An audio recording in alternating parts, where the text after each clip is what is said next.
My next guest, I'm very honored to welcome to the program because I've been tasting some of his cheese, and boy, is it good. Mateo Kehler of the Jasper Hill Farm, which has just won a couple of prestigious awards in the world of cheese. Tell us what those were, Mateo. Well, Dave, it's great to be here with you. And by the way, Willie's store is like the center of our universe. Willie's store is the center of Greensboro. It's a great little. I was mentioning earlier, just a great little old-timey Vermont general store. And I'm told here that if you can't find it at Willie's store, you didn't need it. Absolutely not. And by the way, in terms of cheese selection, it's got the best Jasper Hill cheese selection on the planet and the best prices in the galaxy. So come check it out. That is a pretty stiff competition. I haven't checked out Jasper Hill cheese from many other parts of the galaxy yet, but by the taste of it here, I might have to do that at some point in the near future. So tell me a little bit about Jasper Hill Farm. You've been in business for about 15 years, you said? Yeah, we started 15 years ago with 15 heifers and a vision. We've got the farm. We still milk 45 cows there, but our goal is really to build a market for high-value products, and we've essentially built a pipeline to places in the country and the world where there's plenty of disposable income. We put those high-value products into it, and we suck cash out and redistribute it in ways that commodity markets can't or won't. And our mission is really to create innovative solutions and economic opportunities for farmers that are living in our community and keeping our landscape working here. Yeah, it's interesting to me because I hear a lot about value added in Vermont agriculture, and I think that does involve trying to essentially reduce the role or even cut out the quote-unquote middleman and get a closer relationship between the farmer, the cheesemaker, the brewer in the case of Hill Farmstead, and the consumer. Am I on the right track there?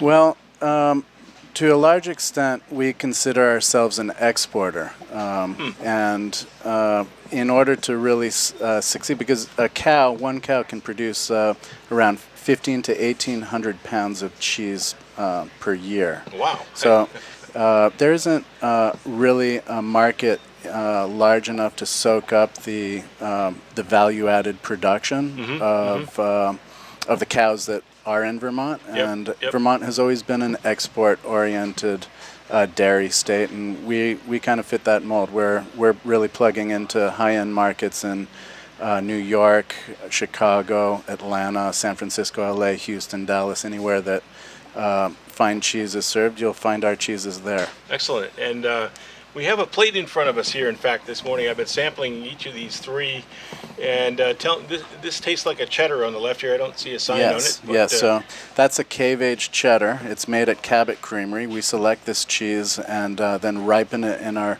underground cellars. Cheese is about 12, 13 months old. Wow. It is delicious, by the way. I'm a big fan of the Cabot products, but this stuff seems like Cabot on steroids or something. That's exactly what it is. Okay. Yeah. You put a rind on it, it really amplifies the flavor and creates dimension. Yeah. Wow, nice. And then in the middle we have a bowl of creamier cheese. Yeah, so that's Harbison. It's named after the late Ann Harbison, who was like the great-grandmother of Greensboro and was a huge cheerleader for us, and we named this cheese after her. But it's a soft, creamy cheese. It's bound by a strip of spruce cambium, which imparts a lot of flavor to this cheese. Wow. And it just won Best of Show at the American Cheese Society this past week, which is the highest. The NBA championship of cheese? Maybe even higher than that. Wow. for cheese, yeah. You guys make better cheese than the Golden State Warriors play basketball. I just want to put that on the record. That's, we also won the second Best in Show, like the runner-up. So it's kind of an unprecedented moment, and speaks to the level of commitment of our whole team, because we're 80. We're a team of 80 now. 80 employees. 80 employees in this little town of 700 people. That's a big impact for your community here. It is. Yeah, it is. It's part of the mission here is to create a more livable community. And we do that by spending a lot of money, attracting young families, trying to keep kids in school, and we do a lot of shopping collectively at Willie's store here too. I'm sure you do. This is it's a very busy place. It's among general stores I've been in Vermont. I'm really impressed. If this is your average weekday morning, I think Willie's store is a vibrant and going concern for sure. And it seems like it would be because it just has such a wide variety of stuff. But I wanted to ask you, there's one more cheese on this plate we're looking at here, as well as some delicious cherries to kind of, I guess, have in between your pieces of cheese.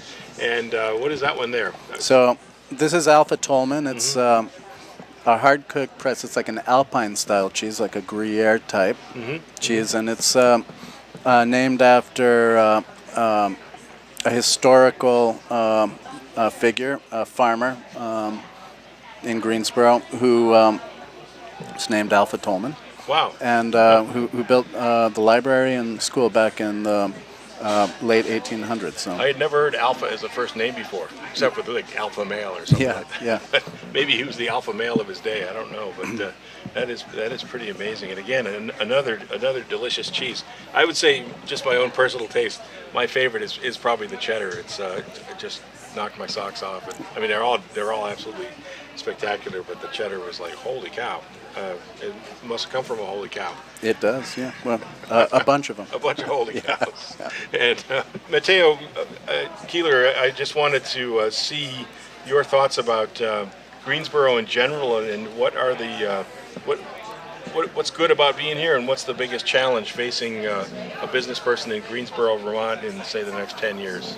So I'm part of the summer community here. My family's been summering on Caspian Lake for almost 100 years. This is the happy place of our collective family childhood. We have a deep emotional connection to this place, and at this point, my entire family lives up here, aunts, uncles. You mean year-round now? Year-round. Yeah, wow. And I would say that as a business owner here, I feel incredibly privileged to get up in the morning and be able to make a living in Greensboro. The biggest challenge we're facing, I would say, is affordable housing. We've attracted 17 young families to the area over the past year and a half. And, new people coming into work at Jasper Hill Farm. Yeah, new people coming into work, making a professional move. A lot of these folks are coming from, New York, Boston, Seattle, and by the way, are they coming out of, culinary schools with a cheese-making major or something, or how do you get trained for this kind of work? Well, we have a really hard time finding trained cheesemakers. We do a lot of that in-house. But we've got folks that are moving up here to work in our quality department or sales, admin, cheesemakers and aspiring cheesemakers coming from all over the place. Wow, interesting. Well, it is quite something. I think I think what you're doing here is a terrific thing, and certainly by the taste, it's a terrific thing. So kudos to you and to the folks working with you at Jasper Hill Farm. It really does take a village. It seems like it does. So that is great. Mateo Kehler of Jasper Hill Farm, I want to thank you so much for joining the program this morning.